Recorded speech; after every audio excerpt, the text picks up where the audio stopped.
16 oktyabr günü Xitoy Kompartiyasining 96 milliondan ko'proq a'zosiga vakolatan 2296 nafar vakil Beijingga jam bo'lib, Xi Jinpingning yangi navbatlik raislik muddati uchun saylanga tushdi. Gerçi Xi Jinpingning asos qonunini o'zgartirib, ikki navbatlik rais bo'lish qoidasini bekor qilishi, huquqni markazga markazlashtirishni kuchaytirish uchun barliq siyosiy raqiblarni ko'zdan yo'qotishi, shundaqla Uyg'ur diyori va Hong Kongdagi bostirishni avjiga chiqarishi yaqinqi mezgillarda turli ijobiy shakllarda tashviq qilinib kelgan bo'lsa-mu, Xi Jinping haqidagi ijobiy umidlar navbatda borgan-sari gumonlarga o'rin bo'shatishga boshladi. Darvaqa bu qatimliq qurultayda Xi Jinping o'qib chiqqan 2 soatlik dokladda o'tgan 10 yilda qo'lga keltirilgan muvaffaqiyatlar ta'kidlanish bilan birga, buning bundan keyingi raislik mezgilida bu ishlarni texmo yuqori pallaga elib chiqadiganligidan kuchli bishoratlar berildi. 过去5年的工作和新时代10年的伟大变革，19大以来的5年 Xi Jinpingning bu qatimliq nutqida Xitoyning taraqqiyoti va iqtisodiy sohadagi o'sish ahvoli alohida yer oldi. Xuddi ilgirki partiya qurultaylariga o'xshash, bu qatimda Xi Jinping iqtisodiy sohadagi taraqqiyotning Xitoy hukumati va Xitoy kompartiyasining nazarida eng oldingi o'rindagi vazifa ekanligini, shuningdek buning zamonaviylashgan sotsialistik davlat qurib chiqishning asosi ekanligini ta'kidladi.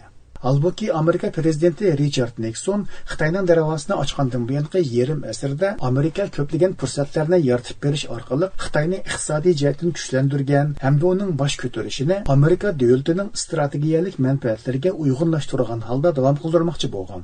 Ammo bu arzu oqibatda reallikka aylanmagan.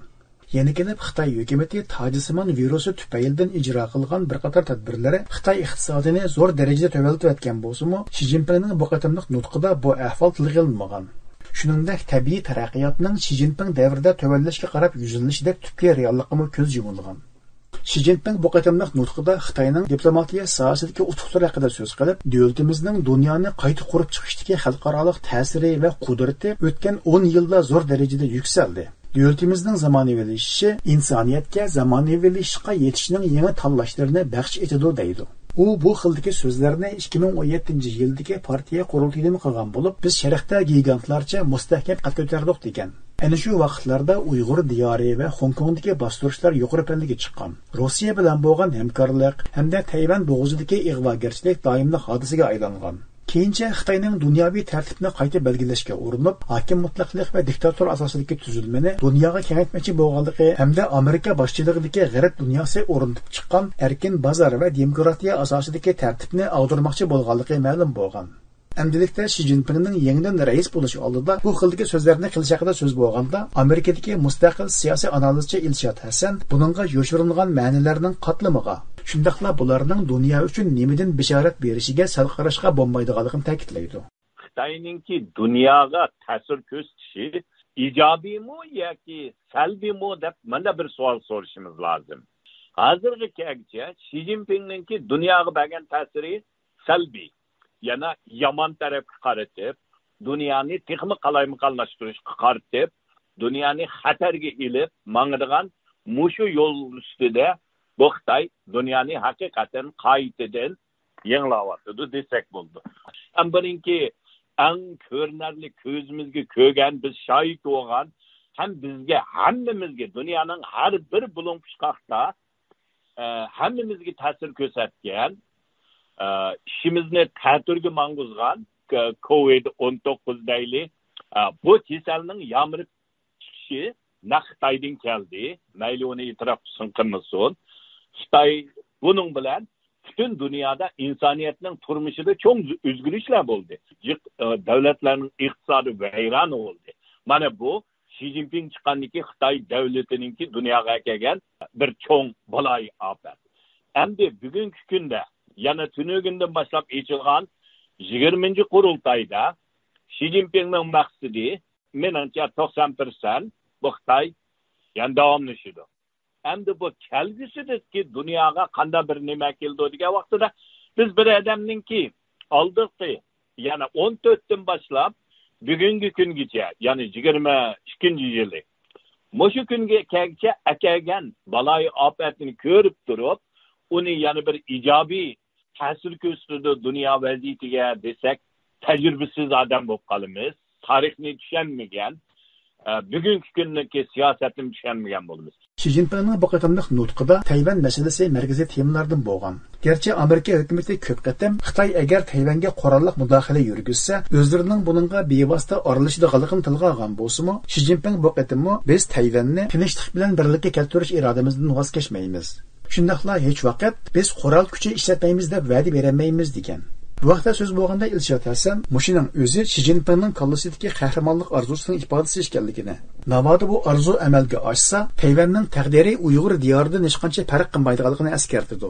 Buningki birinchisi, masalan, tunugungi so'zda aniq dedi.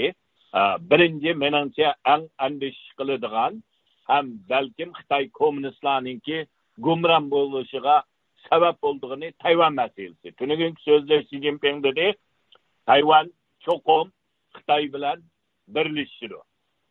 Bu Xitoy hozirgi Xitoyninki majburiyati. Uningdan keyin biz tinchlikla hal qilishni tashabbus qilamiz, ammo qurol zo'ravonlik bilan birlik keltirishdan hech qachon voz kechmaymiz dedi. Xi Jinpingninki meningcha bu yerdagi bu so'zda davatqini shu Tayvanni meningcha bu o'zining mush mayli kelgusida 5 yil olsun yoki 10 yil olsun yoki o'lib qolg'icha rais olsun, meningcha o'lib qolg'icha bo'lish ehtimoli cho'q. Bu cho'qim bu urushni boshlaydi. Chunki Tayvan xalqi hargiz Hong Kong Uyg'urning taqdirini ko'rgandan keyin Xitoyga qaytishini, Xitoyning qo'yniga kirishni hech kim xohlamaydi. Bundaqda bu yerda bir urush, bu urush kengayib butun dunyoga baloi ofat olib keladi. Hamda konkret uningki siyosatlarini kundalikka qaraydigan bo'lsak, masalan, biz hozir Uyg'urlar uchun andish qilayotganimiz milliy qirg'inchilikning ustiga o'lganga tepganda hozir butun vatan qamoq ostida. Uyg'urlar uylarida, lagerda emas, turmada emas, teshib qilib qolgan Uyg'urlar o'zining uyida turmada yetyapti. Tamoqsiz, suvsiz, toksiz, hattoki ba'zi oilalarda kim o'lib qoldi, kim tirik, hech kim bilmaydigan holatda. Bu siyosatni Xi Jinping tunugungi yig'inida izchil, tavranmay davomlashtiramiz dedi. Bu yana bir baloi ofatning signali.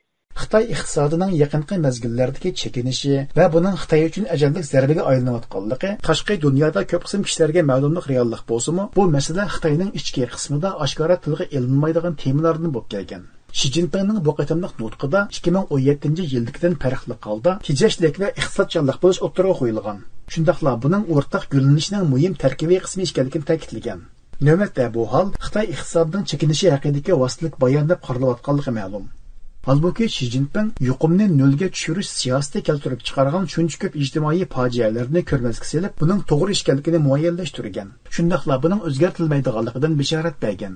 Bu vaqtda so'z bo'lganda Ilshod Hasan yolg'iz buningla emas, texmo muhimi Xi Jinping davomli raislikka chiqqandan keyin uning Uyg'urlar haqidagi yo'l yo'riqlarining o'zgarmaydiganligini ta'kidlaydi. Kesbetma Uyg'urlar uchun hech qanday bir imkoni yo'q. Bir yaxshi tarafiga qaraydiganga umid kutish, Xi Jinping huquqni butunlay ib bo'lgandan keyin yana ib bo'lgan, yana buni qaytadan muqimlashtirgandan keyin siyosatni Uyg'ur qaratgan siyosatni o'zgartirdi deb bunda qarash butunlay ahmoqona qarash deb keskin javob beraman. Chunki biz ko'ryapmiz buning chiqishidan ne burun 2014-yili Xi Jinping birinchi qatim bizning vatanga baga vaqtida Qashqarda so'zlagan so'zi, Bingtuanga ayrim so'zlagan so'zlari, uningdan keyin yaqinda pash bo'lgan Xitoy saqchi arqibi degan bu hujjatlardagi Zhou Keji, Chen Quanguo, Xi Jinping, Wang Yang, Yu Dongsheng degan Xitoylarninki markaz Xitoylarning so'zini shunda bir umid kutgan Uyg'urlar shu so'zlarni qaytadan yaxshi qurmuqur o'qib chiqishini tavsiya qilaman. Chunki uningda 2013-14dan boshlab Xitoy bu milliy qirg'inchilikni loyilab ham uni izchil holda əməliyləşdirib qadam ipmanğan. Mayli Gomindan vaqtidagi hükümeti bo'lsin. Hozir men ko'ryapman, ba'zi Uyg'urlar kommunist jungosi da'vatidir. Burun Xitoylar emasmikan? Hammasi shu Xitoy davlati. Bu yerda mayli kommunist olsun, mayli Gomindan olsun, hammasi bu zaminni ishg'ol qilamiz degan, bu zaminning ustidagi millatni dushman, davlatning dushmani, ya'ni Xitoy millatining manfaatiga dushman deb qaragan. Endi bugungi kunga kelgan vaqtida Xi Jinping bu huquqini 2014dan tortib ta bugungacha ijro qilib kelyapti. Shu ijrosininki huquqni olgandan tortib bu Xitoy ochiq oshkora. Xi Jinping o'zi buyruq tushirib, turmalarni kengaytirish uchun soqchining sonini ko'paytinglar. Uningga yetmagan pulni markazdan berdi deb tushagan buyrug'i bor. Bir Xitoydagi bir cho'ng davlatning raisi, sekretari bo'lgan Xi Jinping bizning vatandagi Uyg'urni so'laydigan turmining sonidan kengaytirilishidan tortib soqchining sonigacha bevosita buyruq tushagan Xitoy. Qanday bo'lib bu Xitoy endi bugungi kunga kelgan vaqtida 10 yil huquqni changiliga bo'lib, bugun 11-yilga o'tgan vaqtida o'zgardi degan bu qanday mantiqa, qayerdan keladi bunda bir mantiqa? Xi Jinpingning bu qatimqi qurultayda o'tirg'a qo'ygan yuqori fan texnika sohasiga kuch chiqarish, harbiy mashq va urush qilish iqtidorini oshirish degandek so'zlarimi har qaysi sohaning zo'r diqqatini qo'zg'ayotgan bo'lib, navbatda bu vaqtga turli mulohazalar davomli o'tirg'a chiqmoqda.